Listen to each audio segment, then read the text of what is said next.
नमस्कार दोस्तों, मैं राहुल कुमार राजस्थान चौपड़ से। और आज हम झुंझुनू जिले के उदयपुरवाटी विधानसभा क्षेत्र में गुड़ागोरजी गांव में बैठे हैं और यहाँ पर कुछ जनता बैठी है। हम इनसे बात करना चाहेंगे। जो भजनलाल जी शेखावाटी क्षेत्रों के लिए जो यमुना जल समझौता लेकर आए हैं, इसी पे हम इसे चर्चा करेंगे। आइए साहब, आपका परिचय साहब। मेरा नाम विनोद कुमार जाजड़िया है, गुड़ागोरजी से हूँ। मैं भाजपा कार्यकर्ता हूँ। साहब आप ये बताइए, जो भजनलाल सरकार जी जो मुद्दा जो 30 साल से दबा हुआ था, अब ये भजनलाल सरकार ने 3 साल में उठाया है और ये अब अपने शेखावाटी क्षेत्रों झुंझुनू, चूरू और सीकर में जो यमुना जल समझौता को लेकर पानी आएगा, इस पर आप क्या कहना चाहेंगे साहब? ये बहुत ही अच्छा और सराहनीय कार्य है। सरकार ने बहुत ही अच्छा कदम उठाया है और सार्थक प्रयास है। जनता को बहुत लाभ मिलेगा। पानी से जनता बहुत त्रस्त है। तो साहब ये बताइए कि यहाँ इस योजना से आपके क्षेत्र को क्या क्या लाभ मिलेगा? सबसे बड़ी तो पानी की समस्या हल हो जाएगी। पीने के पानी की बहुत बड़ी समस्या है। यहाँ पे भूजल है, बहुत गहरा जा चुका, पानी खत्म हो चुका, तो जनता को बहुत परेशानी है इसकी। पीने का पानी उपलब्ध हो जाएगा तो सबसे बड़ी चीज तो वही है।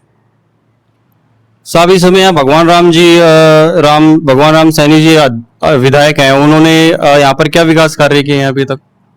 हमने तो कभी देखा ही नहीं कुछ करते हुए, उनको एक्टिव देखा ही नहीं, पता नहीं कहाँ रहते हैं। शिवचरण जी के काल में यहाँ पर क्या क्या विकास कार्य हुए थे साहब? पहले यार, सबसे पहले तो मैं आपके चैनल को उदयपुरवाटी विधानसभा के गुड़ा क्षेत्र से के सभी नागरिकों की तरफ से खूब खूब बधाई और आपका अभिनंदन करते हैं।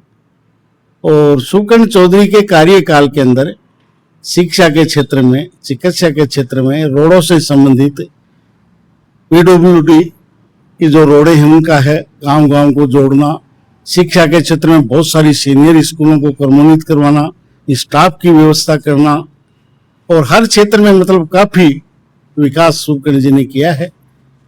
सुकर्ण जी से पहले यहाँ पर 70% गांव सड़कों से नहीं जुड़े हुए थे। सुकर्ण जी के आने के बाद में गांव गांव के अंदर रोडों का जाल बिछ गया। बहुत सारी स्कूलें सीनियर में क्रमोन्नत हो गई और कुल मिला के सुकर्ण जी का जो कार्यकाल था वो बहुत ही अच्छा और सराहनीय रहा। भगवान राम सैनी जी का अभी जो कार्यकाल चल रहा है, इसमें क्या क्या काम हो रहे हैं साहब? अब देखो, भगवान राम जी तो कांग्रेस के विधायक हैं। अब हम लोग, हमारी तरफ तो इधर आते नहीं है। अपना जो क्षेत्र है उस क्षेत्र में अब क्या कर रहे हैं उनका तो हमें भी पता नहीं है। साहब ये जो यमुना जल समझौता है जो भजनलाल सरकार लेकर आ रही है, इस पर आपकी क्या राय? आपको आपके क्षेत्र को क्या फायदा मिलेगा? इससे कितनी समस्या, किस हद तक समस्या का हल होगा? देखो, सबसे पहले 3-4 रोज पहले हम यहाँ से उदयपुरवाटी से भी काफी लोग गए थे, मुख्यमंत्री जी का स्वागत और अभिनंदन करके आए थे।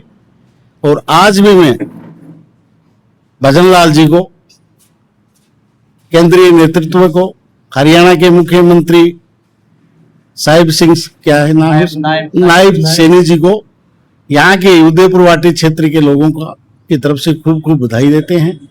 और यहाँ पर जो ये पानी सिंचाई के क्षेत्र में आएगा तो यहाँ जो पानी की कमी है उस कमी को ये पूरा करेगा और लोगों को की आय बढ़ेगी।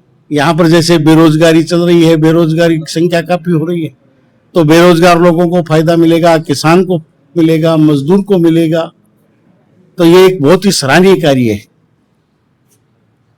तो साहब हाल ही में यहाँ पर जो समस्याएं ज्यादा हैं वो क्या क्या हैं अभी? सबसे पहले मुख्य समस्या यहाँ पानी की है, क्योंकि पानी का जो जल स्तर है वो बहुत गहरा चला गया है और पानी में इतना फ्लोराइड आ रहा है कि आप पूछो मत, जिससे स्वास्थ्य भी खराब हो। बिल्कुल स्वास्थ्य खराब होता है। लोगों के पैरों में, घुटनों में सारे दर्द हो रहा है। और साहब यहाँ पर एक चीज और देखने को मिलती है कि यहाँ पर बजरी खनन और ये पहाड़ी क्षेत्रों में खनन पे भी, इस पे भी विरोध प्रदर्शन, हिंसक विरोध प्रदर्शन होते रहते हैं। देखो, ये जो अरावली की क्षेत्र है इसके में खनन खूब हो रहा है, लेकिन इस पे कोई पाबंदी नहीं है। जनता आवाज उठाती रहती है, पुलिस वाले कभी पकड़ते हैं कभी छोड़ते हैं, तो खनन तो हो रहा है, खूब हो रहा है, भी हो रहा है।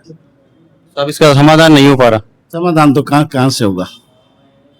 अब गरीब आदमी अपना पेट भर रहा है, कोई ट्रेन वाला है, कोई डंबर वाला है, कैसे तो अपने बच्चों को पालेगा? बताओ क्या करें। साहब आप इसका श्रेय किसको देना चाहेंगे, ये जो समझौता आ रहा है अपने धरातल पर, जो शेखावाटी क्षेत्र में पानी श्रेय तो तुम मैं तो देखो, सबसे पहले नया मुख्यमंत्री होकर जिसने इतना बड़ा काम किया है, सबसे पहले मैं तो भजनलाल जी को ही यहाँ का भगवान मानता हूं। उसके बाद में केंद्रीय नेतृत्व है, फिर हरियाणा सरकार है। भजनलाल जी ने बहुत अच्छा काम किया है। 32-33 साल से ये प्रक्रिया चल रही थी। कांग्रेस वाले कह रहे हैं कि हमने ऐसे किया वैसे किया, मैंने तो कभी देखा नहीं। और मैं तो 60-62 साल का हो गया हूं। वैसे शिक्षाविद हूं, स्कूल चलाई है मैंने 35-36 साल।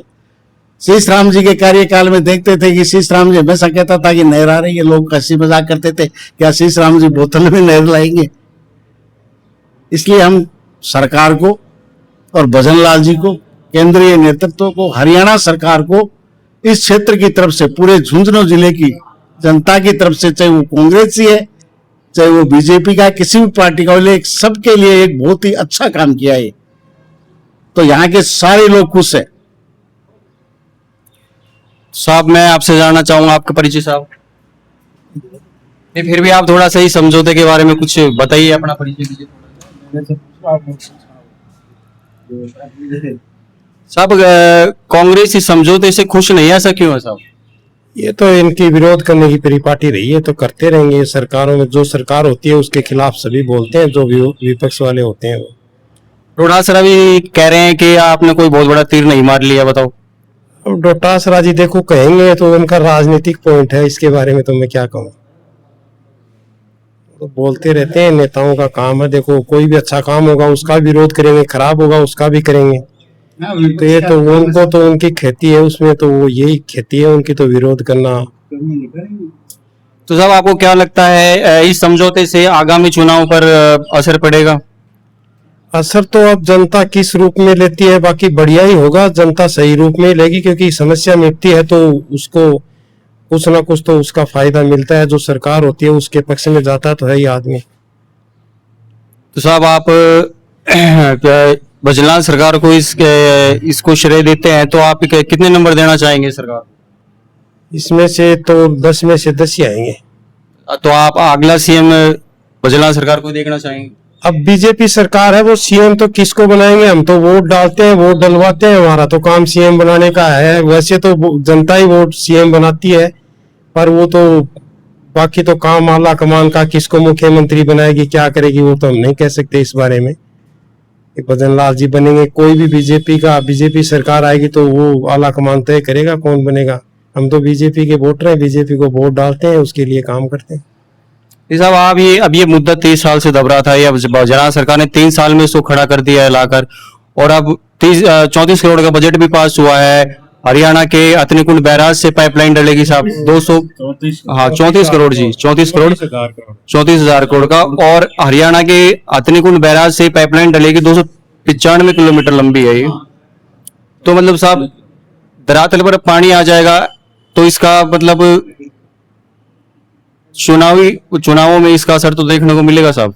बिल्कुल मिलेगा। चुनाव में जनता इस बात को स्वीकारेगी, वोट भी देगी। ऐसे थोड़ी है कि काम होगा, जनता अपना लाभ ले लेती है फिर उसको नकारती है। काम तो अच्छा ही किया, बहुत अच्छा काम किया भजनलाल जी ने। और मैं तो ये कहता हूँ कि जो ओवरफ्लो पानी है वो भी नदियों में ला के छोड़ देना चाहिए बाढ़ के टाइम में। ऐसा भी कोई कार्य करे सरकार तो बहुत बढ़िया रहेगा। साहब हाल फिलहाल वर्तमान में यहाँ पर स्वास्थ्य, सड़कों की और शिक्षा की क्या स्थिति है? सही है स्थिति। अब जैसे मान लो विकसित राष्ट्र, विकासशील राष्ट्र है, विकासशील राज्य है, तो धीरे धीरे एक दो चीज बनते स्थिति अच्छी हो रही है। अब पूरा तो मान लो कोई किसी भी आदमी से हो नहीं सकता, अपन भी करना चाहिए अपना कोई काम तो पूरा नहीं कर सकते। तो सड़कों की सारी चीज स्थिति ठीक ही है। बीजेपी सरकार में पहले भी सुबकर्ण जी विधायक थे, उस टाइम में स्कूलों की क्रमोन्नत करवाने का काम, हॉस्पिटल पीएससी वगैरह बनवाने का, डॉक्टर लगवाने का ये काम किया है सरकार ने। पीछे डॉक्टरों की भर्ती भी निकाली है, डॉक्टर खूब लगाए हैं। यहाँ पे तो सारी सीटें भर गई थी। अब कोई पीजी वगैरह करने के लिए चले गए तो वो सीटें खाली होंगी, तो उनकी सरकार और व्यवस्था करेगी। और पीएससी, सीएससी और अपने सब सेंटर वगैरह खूब बना रहे हैं। सड़कों का भी काम खूब हो रहा है। तो विकास तो हो रहा है, कोई दिक्कत नहीं है। तो जैसा कि आप देख रहे हैं भजनलाल जी के यमुना जल समझौते का यहाँ पर स्वागत किया जा रहा है, सब खुश हैं इस बात को लेकर और सब उनका समर्थन कर रहे हैं और बाकी की अपडेट मैं आपको देता रहूंगा। मेरे सहायक कैमरामैन राकेश कुमार के साथ, धन्यवाद।